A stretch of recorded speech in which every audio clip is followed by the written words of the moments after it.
Hello အားလုံးပဲမင်္ဂလာပါဒီကနေ့ကတော့ကျွန်တော်ကရင်လူမျိုးတွေနဲ့ဆက်ဆိုင်တဲ့အကြောင်းအရာလေးတစ်ခုကိုတင်ပြပြောဆိုချင်ပါတယ်ဒီမှာကျွန်တော်ပုံမှန်ပြထားတဲ့ပုံလေးကိုကြည့်မယ်ဆိုလို့ရှိရင်ဘာပြင်လဲဆိုတာကျွန်တော်တို့တော်တော်များများသိကြပါလိမ့်မယ်နော်သူတို့ပြင်ကရင်လူမျိုးတွေသိပါလိမ့်မယ်ဒါကိုကရင်လူကျွန်တော်တို့အတူလေးပလူလို့ခေါ်ပါတယ်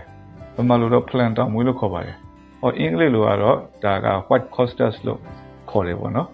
်ဆိုတော့သူ့ကိုဘယ်မှာတွေ့ရတယ်ဆိုတော့ညသောအဖြစ်ကတော့ကျွန်တော်တို့အရှိတောင်အာရှမှာ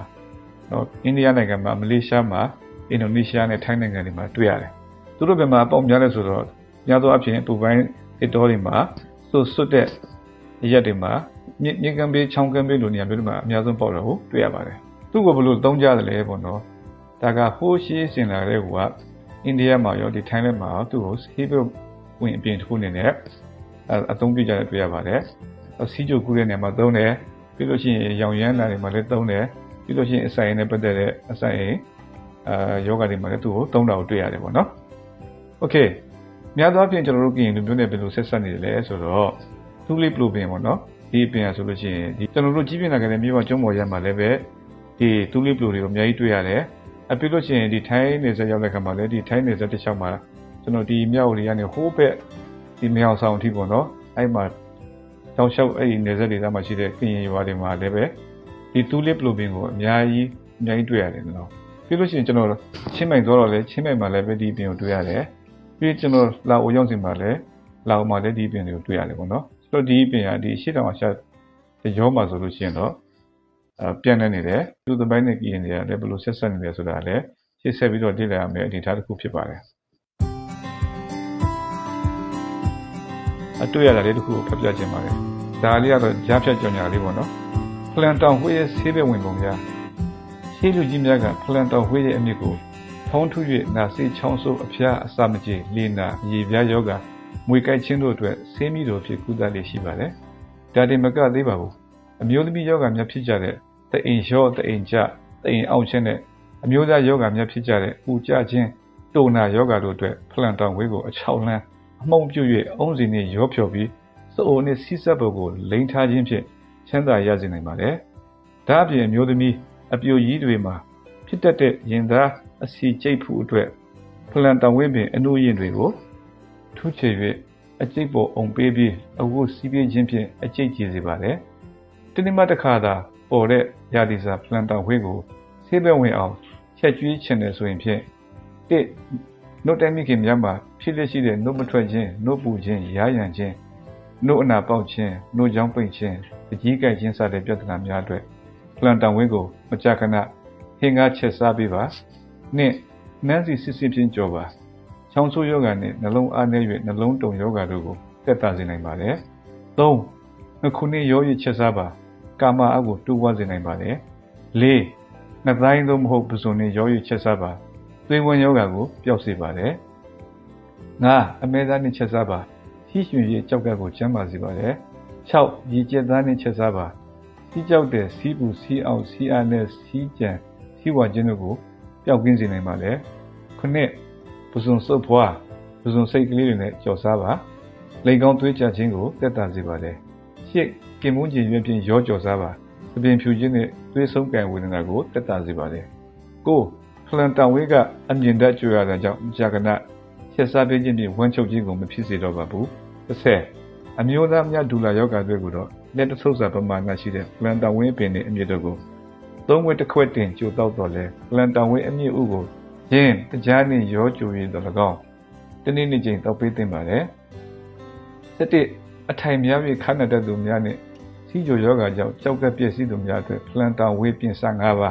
းပင်စီအမြင့်အရွယ်အပွင့်အမြင့်ဥတို့ကိုငရုတ်ကောင်းနဲ့စိတ်ထက်၍စူပွက်နေအောင်ကြိုချက်ပြုတ်ကတောက်သုံးနိုင်ပါတယ်စနစ်ဒလန်ထလူနာများအတွက်ဖလန်တောင်ဝှေးပင်ကိုအချောင်းမှုပြု၍ပြားရည်ထောပတ်နှင့်တည်၍ညအိယာဝင်ကနေတိုင်းလက်ဖက်ရည်စွန်းတစွန်းမစားသုံးပေးခြင်းဖြင့်ရေသက်တစ်ပတ်အနေငယ်အတွင်းမှာ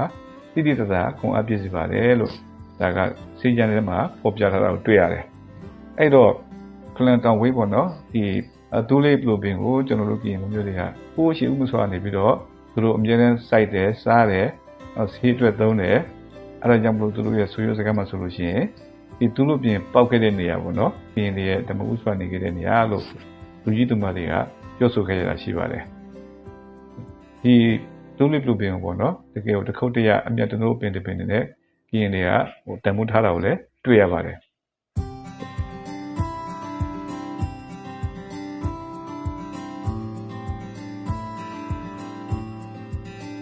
ဒီကော်တူရဲ့နာမည်လေးပေါ့နော်ပတ်သက်လို့ဒီအငင်းပွားကြတယ်လေ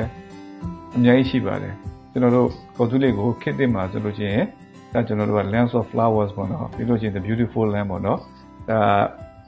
ကရင်လို့ဆိုလို့ရှိရင်ကျွန်တော်တို့ကော်လာပေါ့နော်စိမ့်မဲဆူပီယာရက်လို့ဒါပြင်စားတာလည်းရှိပါတယ်နိုင်ငံရေးအနေနဲ့ဆိုလို့ရှိရင်တော့ဒီဟာကိုကျွန်တော်တို့ကနောက်ပိုင်းဒီ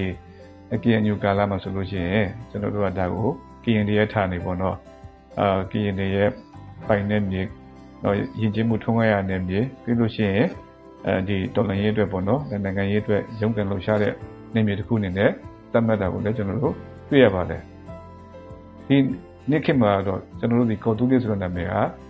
ဘာဝီညွှန်းလဲဆိုလို့ရှိရင်တို့ပြည်တို့မြေဂုံတိတ်ကတခုနောက်ပြီးတော့လွတ်မြောက်မှုအတွက်ကြိုးစားခြင်းအထိမ်းအမှတ်တစ်ခုအနေနဲ့သတ်မှတ်လာခဲ့ကြတာကိုတွေ့ရပါတယ်လက်ရှိမှာတော့များသောအားဖြင့်အတိများတဲ့နာမည်ကတော့ကော်တူးလေးကို Land Without Evil ပေါ့နော်ဒီမကောင်းဆိုးကဒီလုတ်ကင်းရတဲ့မြေနဲ့ပဲအများအပြားအဓိပ္ပာယ်သတ်မှတ်ချက်ဖွင့်ထားတာကိုတွေ့ရပါတယ်အဲ့တော့ဒါဒီကော်တူးလေးပင်နဲ့ဒီကော်တူးလေးနဲ့ကြားမှာဆက်ဆက်မှုမရှိတော့တဲ့အနေအထားမျိုးပေါ့နော်ဒီသမိုင်းဆိုင်ရာစပ်ပြီးဆိုင်ရာအချက်လက်တွေကအဲ့လိုပဲရည်ညွှန်းပါတယ်โอเคဒါပေမဲ့လို့တခြားဘက်ကကြည့်မယ်ဆိုလို့ရှိရင်လက်ရှိတော့ခေတ်တဲ့တွေးခေါ်တွေမှာဆိုလို့ရှိရင်ကျွန်တော်တို့ဒီဘိုးဘွားတွေပြောတဲ့စကားနေပြီးတော့ဒီကော်တူးလေးဆိုတဲ့စကားဟာဒီတူးလေးပင်ဆိုတဲ့အပင်အနေနဲ့ဆက်လွယ်ပြီးတော့ပေါက်ဖွာလာတယ်ဆိုတဲ့အချက်လက်တွေကိုတော်တော်များများကြည်ကြည်ပြင်းပြင်းပြောလာကြတာကိုကျွန်တော်တို့တွေ့ရပါတယ်ဒါလည်းကျွန်တော်တယောက်တည်းအမြင်နဲ့ပြောမှဆိုလို့ချင်းကျွန်တော်ဘိုးဘွားတွေပြောခဲ့တဲ့စကားနဲ့လည်းအများကြီးဆက်နွယ်နေတာကိုကျွန်တော်ဒီလာမှသားရပါတယ် academy တွေပေါ့နော်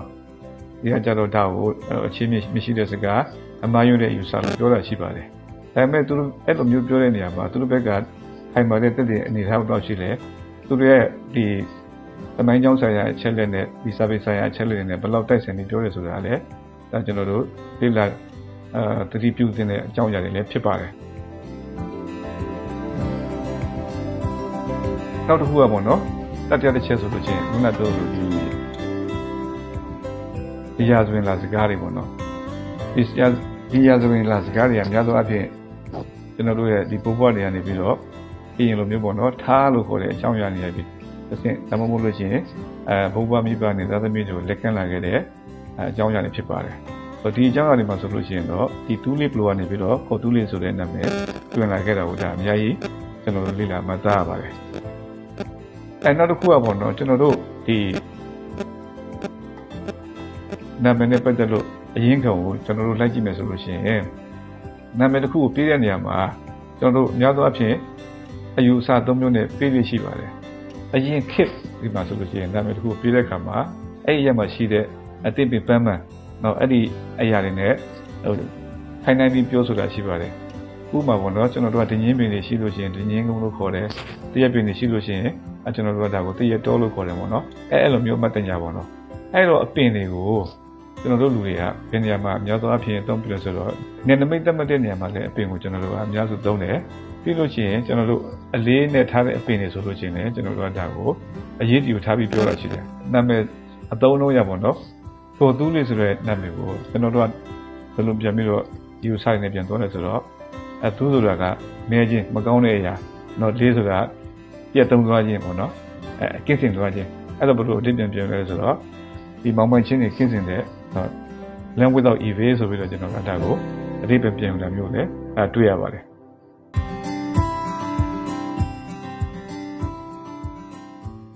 ဒီကော်တူးလေးဆိုတဲ့နာမည်ကနောက်ပိုင်းခေတ်မှာမပေါ်လာတာမဟုတ်ပါဘူးဟိုးရှေးဘူဘွားခေတ်ကပေါ်လာခဲ့တဲ့နာမည်ဖြစ်ပါတယ်အဲ့တော့ဒီနာမည်ရဲ့အကြောင်းရင်းကိုကျွန်တော်တို့ပြန်လေ့လာမယ်ဆိုလို့ရှိရင်ဒီကိုလိုနီခေတ်မတိုင်ခင်မှာကတည်းကပေါ့နော်ဒီနာမည်နဲ့ဆက်ဆက်မှုကိုကြည့်မယ်ဆိုလို့ရှိရင်ကျွန်တော်တို့ပြည်လူမျိုးတွေကတောတောင်ရည်ပြင်ပါပဲအကြီးပြင်းလာကြတဲ့ကြောင့်ဒါတောတဘာဝတစ်ပင်တဘာဝနဲ့ဆင်းဝင်နေတယ်အဲ့တော့ဒီနာမည်ကိုပြရနေရမှာတောတောင်ရည်မြေကိုအခြေခံပြီးပြတယ်ပေါ့နော်ဥပမာဆိုရရင်တော့တူးလေးဘလို့ဆိုတဲ့ဒီပြည်လူမျိုးတွေ အလေးထားတဲ့အပင်တစ်မျိုးရဲ့နာမည်နဲ့ဆက်ဆက်နေတယ်ဒီလိုတွေ့လို့ရတယ်ဒါဒုတိယတစ်ခုကကြတော့ကျွန်တော်တို့ဒီနောက်ပိုင်းခေတ်ပေါ့နော်ဒီ